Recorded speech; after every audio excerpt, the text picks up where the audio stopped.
Katoliko po ako talaga. Nakaanib po ako sa simbahan na nakabihis ng puti na may taling blue sa baywang. Yun po ang akin talagang relihiyong kinagisnan. Pati po ang magulang ko, ganun. Yun po ang kinagisnan ko hanggang sa umabot po ako ng naluwas po ng Maynila at kinuha ko ng tatay ko. Hindi ko naman po alam na yung aking tiyahin Iglesia ni Cristo. Lagi po sinasabi niya na siya ay sasamba. Hindi ko po naiintindihan yun kung ano yung sumasamba. Basta lagi po niya sinasabi sa akin yun. Nung tumatagal, sabi po niya sa akin ay, ate, bakang gusto mo sumama sa akin para makinig ka sa iglesia. Sabi ko, bakit ako aalis? Ako nga isang Katoliko. Siyempre po ako nakikisama doon sa tiyahin ko at ako po ang nangangasiwa ng restaurant. Sumama po ako. Ngayon, no, sumama po ako, nakarating pa po ako doon sa F. Manalo. Nung unang-unang nakita ko po ang sugo na nag-text roon. Sa F. Manalo, doon po ko nakita na nag-texto ang kapatid na Felix Manalo. Simula po noon at hanggang sa ngayong edad kong 86, ay ang mga aral po walang pagbabago hanggang sa mga anak niya.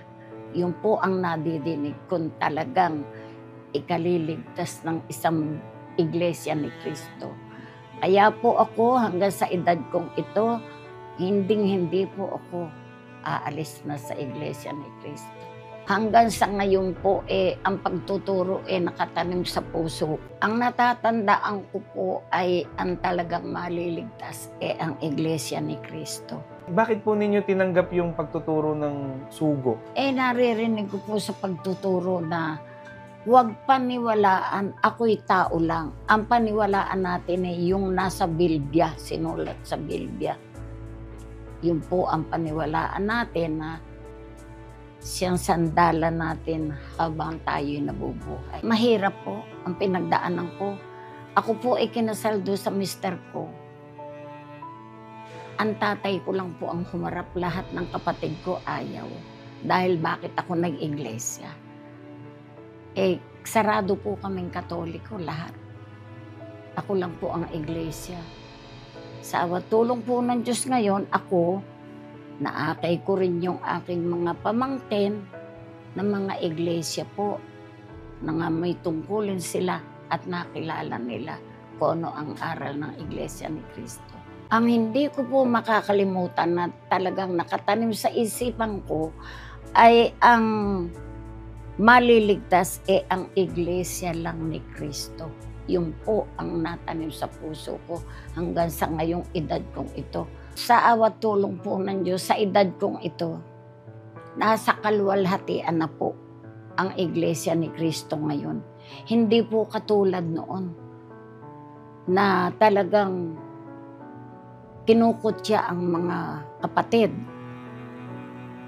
Kinukutya ang lahat ng malamang iglesia. Sa amin po'y umabot yun. Naranasan po ko dahil una-una sa mga kapatid ko na bakit ako'y nag-iglesia.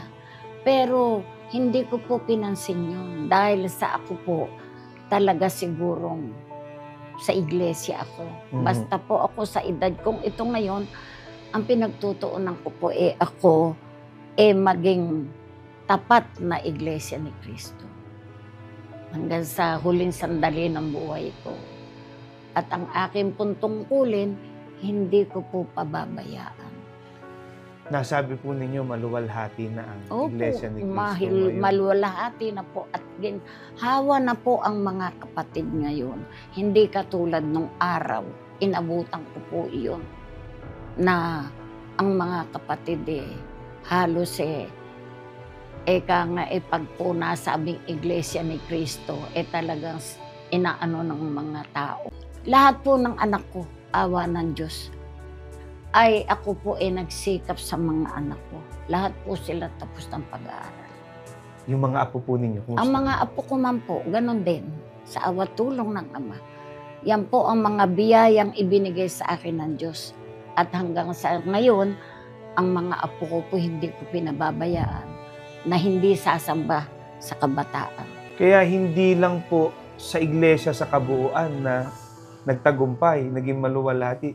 Kahit yung mga karaniwang kaanib po, nabanggit nga ninyo, yung mga anak nyo, mga Opo. apo ninyo, Opo. nagtagumpay din po sa buhay na ito. Paano po talagang sila nagtapat din sa kanilang pananampalataya. Lumalaki po sila ngayon, alam nila kung ano talaga ang kanilang tuntunin sa buhay dahil sa sila po kahit nasa eskwelahan sila, alam po nila na sila Iglesia ni Cristo. So yung una po ninyong encounter sa Iglesia ni Cristo, narinig nyo agad ang pagtuturo ng sugo. Yun ang kauna-unahan. Opo, yung pong kauna-unahang nadinig ko sa F. Manalo. At doon pa lang, Doon naakit pa na lang po kayo na Naakit po ako hanggang sa sumasamba po ako sa tayuman. Kahit po ang tubig hanggang baywang, doon po kami sumasamba sa tayuman. Inabutan ko po yan. Na ako'y may tungkulin na noon, na diakonesa, yung pong upuan, doon sa sandalan po kami nakaupo at nakalubog sa tubig. ano pong itsura ng mga kapilya natin? No? Ay naku, hindi po katulad ngayon. Ngayon po nasa kaluwalhatian. Katulad po nung tayuman. Isa po sa akin yung nakatanim sa sarili ko na isang maliit lang po yung aming pinagsasambahan. At pag dumating ang tubig at umulan, kami po lahat ay lumulubog sa tubig. Pero ngayon, ang tayuman, di na Ngayon binabaha. po, napakaganda ng tayuman na yung po inabutan ko nung hinyandog yun. At isa lang po sa mga lokal na Iglesia ni Cristo ang tayuman sa masasabing Nasa kung ikukumpara po kaluwalhatian na noon Opo. sa ngayon, Ibang-iba malayo na po. Malayong Ibang-iba na. malayo po talaga. Kikita naman natin na talagang ang Panginoon nasa atin at tayo ang tunay na dapat maglingkod sa Panginoon.